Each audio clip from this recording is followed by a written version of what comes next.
Okay, what I'm going to do at this point is I'm going to add a section onto this analysis that you may want to consider using. And admittedly, this next section, it's going to get confusing. Let me go down. The section I'm talking about is right here. And before I start there, understand the return on our investment is comprised of, there are three components: cash flow, tax benefit, and appreciation. This matrix here that I've put in here will break it down between those three components so we can see where is our return coming from. All right, let's do that. So what I did first, I carried down, the first line is the cash flow before taxes. So I went up here, and that's the cash flow after debt service. That's this line. I carried it down, put the numbers in here. Next, the tax obligation. That line, it was right here, less the total tax obligation. That's this line. Copied that line, just brought it down here. And then finally, the appreciation. How much did we make when we sold it? That line is right here. And I plug that in here. By the way, if you're going to do this on your own, always remember when you're using the present value formulas to put zeros in each of these columns. Okay. Now, so what do you do at this point?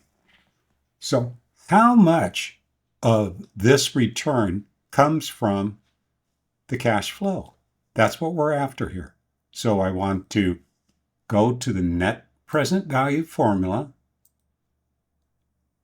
And by the way, I think that's a bit of a misnomer to use this. I would call it present value, but they're not doing that in Excel. Let's go over to, I want to discount that at the IRR, okay? Then I want to put in the cash flows. That was this. And I'll click on OK. The value, the discounted present value of this line, those 5 years, is $76,984. So what is the present value of the tax benefit? Well, okay, we're going to do the exact same thing. Financial, net present value. The return is the IRR, and then put in my cash flows, which is here.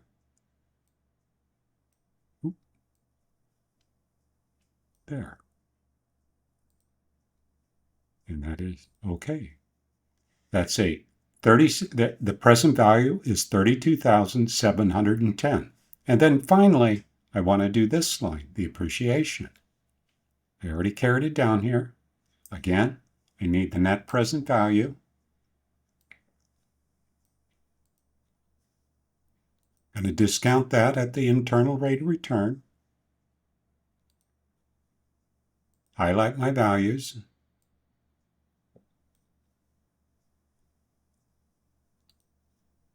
Okay, that's 702,315.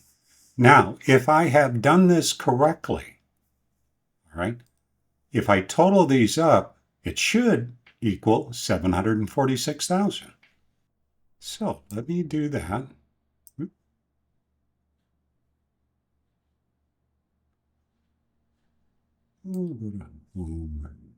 Here.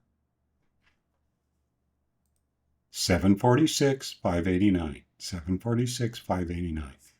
All right. Now, I've done some other calculations here on the end, and really the question comes, okay, well, each one of these elements, what percentage is it of the total of the 746? So I took 76,984 and divided by 746,000. And that came out, well, that's 10.31% of the total. Did the same thing here. Took that number, divided by 746, and it's a negative 4.38. And then finally, I took the 702, divided that by 746, and that is 94.07. Again, if I want to check my work, if I add up all those together, hopefully the result is 100%. Oh.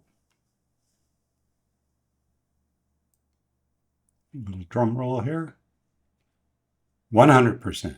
What do you know? We did it. Now another quick calculation that was done. So for instance, if the cash flow is 10.31% of the total, I take 10.31 times 4.83, that is 0.5%. It's a half of 1% of the total. Tax benefit or obligation, well, that's a negative 0.21. If I take a negative 4.38% of 4.83, that is a negative 2.1. And then finally, if I take 94.07% of 4.83, that is 4.55%. Again, if I decided, let's do it, I want to add these together, and it should total 4.83. I hope. What do you know? 4.83. So now let's look at this for a second. So what does that mean? Okay, here, 94% of the total return on this asset comes at the time of the sale at the end. Okay, there's only 0.5% of the return that comes from the cash flow during the 5 years. And there's money going out on the tax obligation, 0.21, money going out. Everything rides on the sale of the property at the end.